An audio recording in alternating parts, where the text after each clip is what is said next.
एका प्रेमी युगलाच्या रहस्यमय मृत्यूमुळे परिसरात खळबळ माजली आहे। प्रियकराने प्रेयसीची हत्या केली, त्यानंतर स्वतःवर गोळी झाडून आत्महत्या केली असं सांगण्यात येत आहे।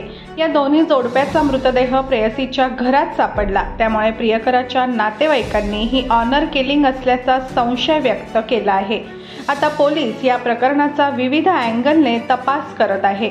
उत्तर प्रदेशच्या मेरठ येथील अमरपूर गावातील ही घटना, ज्या ठिकाणी मनीष आणि त्याच्या शेजारील घरात राहणाऱ्या विधी यांमध्ये गेल्या 3 वर्षांपासून प्रेम प्रकरण सुरू होतं।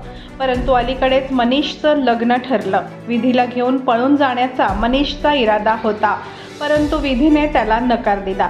रविवारी रात्री मनीष विधीच्या घरी पोहोचला। त्या ठिकाणी दोघं किचनमध्ये बोलत होते। विधी पळून जाण्यास तयार नसल्यामुळे मनीषचा राग अनावर झाला। त्यानंतर त्याने विधीच्या कानशिलात लगावली आणि बंदुकीने तिच्यावर गोळी झाडली। यात विधीचा जागीच मृत्यू झाला। गोळीबाराच्या आवाजाने आसपासची मंडळी तिथे जमली। तितक्यात मनीषने स्वतःवरही गोळी झाडून घेतली। या दोघांचा मृतदेह किचनमध्येच पडलेला होता।